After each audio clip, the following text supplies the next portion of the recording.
Yeah, he really loved that shirt. Seems pretty crazy. He called you. He also mentioned when you were younger, you were a bookworm and got in trouble a lot for reading in class. You know, when you're supposed to be studying and things like that. Yeah, studying's overrated. Well, it is for you. You've got like 4 Ds listed.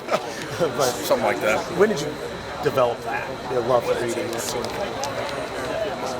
I don't know. I didn't watch a lot of TV growing up. Like, I still don't have a TV in my house, so I just kind of read all the time. It's something I like to do. I just think it's, I don't know, it's a lot more interesting, I think. And it kind of like, you learn a lot more things than just watching TV, you know, like watching SpongeBob or something. So, I don't know. What do you read? I don't know. Like one of my favorite books I read was Man's Search for Meaning by Viktor Frankl. That's a great book I read. So kind of stuff like that. So are you more nonfiction, or do you like? Yeah, I don't read fiction books. Oh, really? I mean, I don't mind them, you know. Like I read Harry Potter and stuff, but I'm more of a nonfiction kind of guy. Okay. I guess talk about a little bit of your ideas, or as far as are you pre-med with human physiology? Mm-hmm. Yep. What do you want to do in 15, 20 years when football's over? I honestly have no idea. I just figured, I don't know, like I didn't know what I wanted to do, and I was like, this could be interesting. So I started taking the classes, and I'm like, these aren't too bad. And then I figured I could help out a lot of people if I was pre-med or do whatever I want with it. So that's kind of what I'm doing. I just got to entertain myself, you know. Well, we can talk about the Soul and Beef days. Sure. When did you learn about it first? Like when you first got here, or even before you got here? So, I mean, my freshman year is kind of a haze, but my sophomore year, I remember my strength coach told me that it was mandatory to go do the hay bale toss. He was just joking with me. I was like, okay, let's go do it. So that's when I went through the hay bale the first time. What did you think of it? Did you ever throw hay bales before? I've built a ton of hay. Okay. My old man, like, I don't know how old I was. I was pretty young. Yeah, anyways, he just dropped me off at this farm one time. Went to one of our family friends. He's like, you're not coming home until you finish baling this hay. So that was probably my first time baling hay. I won't mention the name of the farmer because I think there's child labor laws or something. But pretty young, probably, I don't even know, 7th grade or so, maybe, around there. Okay. So about detasseling corn type, right? I didn't detassel corn, but I built some hay. Okay. But I live out in the country, so. Okay. Coach Randa said, as a freshman, called you a horrible athlete. That's fair. Got off. That's fair. How did you build yourself from being god awful as a freshman to potentially starting a bowl game at least at the University of Iowa? Sure. I mean, I still wouldn't say I'm a great athlete, but I don't know. I just kind of like came up with a plan and just kind of followed it. I mean, I don't even know what I weighed my freshman, like 180, and I graduated 280. So I just kind of did everything I tried to do, and I just did whatever Coach A told me to do also. So he knows better than I do. And you said you worked a lot with your track coach. Get faster. I did, because I was slow. I was really slow. Yeah, I mean, I'd go run with Coach Rickles, like, just about every weight room day, just work on some hip mobility or just sort of strike the ground when I'm running and stuff, so. And then you dealt with a ton of injuries. Sure. Since you've been here. Have you dealt with that? I mean, just to not get frustrated, to keep going. I mean, it definitely sucks, but there's like always stuff that you can do, you know, whether it's learning something or, I mean, I had an injury in my lower body and I can still build a bench press, you know, so that's great. So just kind of looking to see what you can do.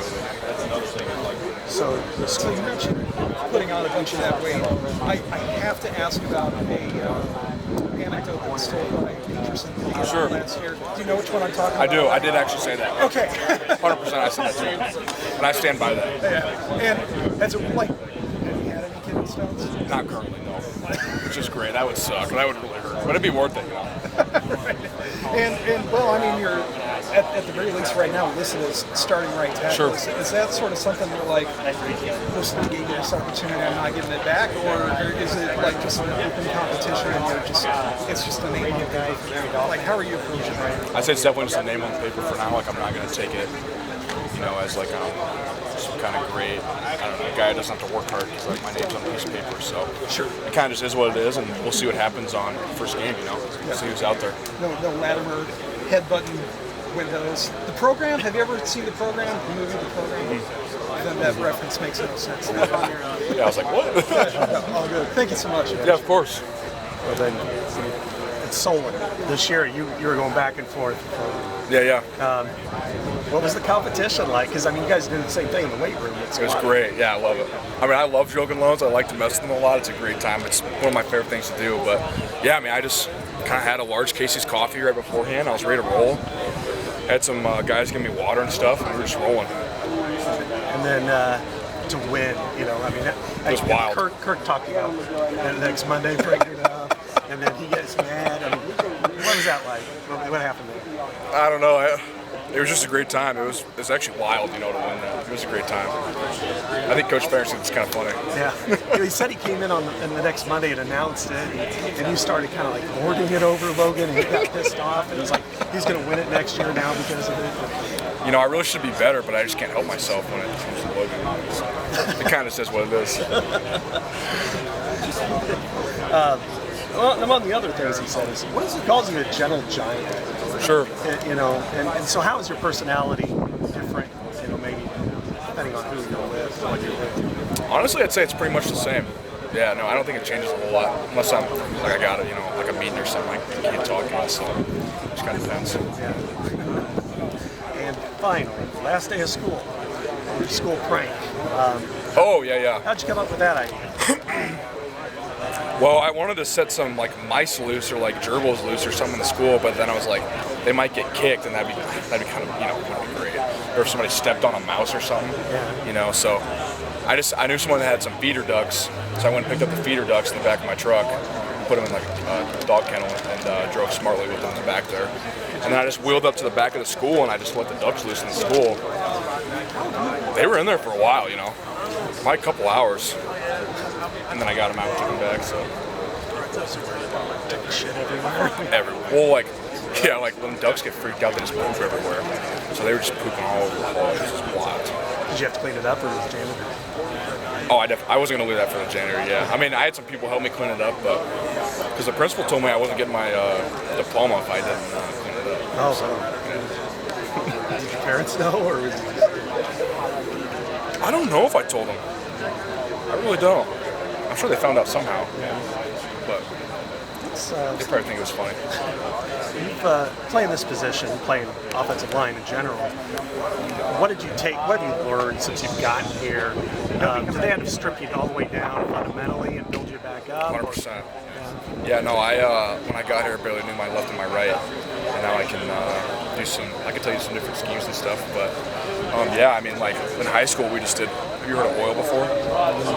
Like on inside linebacker, and now we got like numbers and stuff, so, I mean, I didn't know nothing coming in, so definitely built me back up. And that's all thanks to Coach Burnett, you know, and then Matt Fagan helped me out too, learned a lot. He's the only reason I played a snap last year, so. And then, you know, aiming point with your backside knee and you know, to be able to rip and grab. I mean, how is, you know, kind of take me through the process of how much repetition did you have to do to where it becomes like muscle memory versus just trying to think about it? A lot. I mean, I still have to think about a lot of stuff when I'm rolling right now. I mean, you kind of always have to, but yeah, I mean, that just comes down to like having a pre-snap plan, which is what I've definitely been working on, and that's been helping me a ton. Thank you. Of course, yeah. Sorry. No, don't worry. After the hay bale, how did the shirts come about from Raygun? Did they reach out to you? Yeah, they reached out to me, and I was like, "These would be kind of funny." And I told Logan I'd buy him a Subway sandwich, maybe some Culver's when I beat him. So I got to make some money and buy him some Culver's, you know. So do you have some? Are people back home wearing them? Do you know? Have you heard? I think some of my buddies got some. I didn't personally buy one just because I think it'd be weird to buy a shirt with your own name on it, but. I think right after it, Scott had tweeted something about the squat record, and you said for now, or what does that record stand? What do you got to get? So here's the thing about it. So my freshman year, I squatted 550 for 10, right? Yeah. And they cap us at 10 reps. So they put me at 670, which should be higher, but I won't get into that. So then Jogan's max squat is at like, I don't know, 690 or something. But that was my freshman year when I did that. So like, if I were to max out again, you know what I'm saying? Like I'm taking that from. So that's what I was saying by that.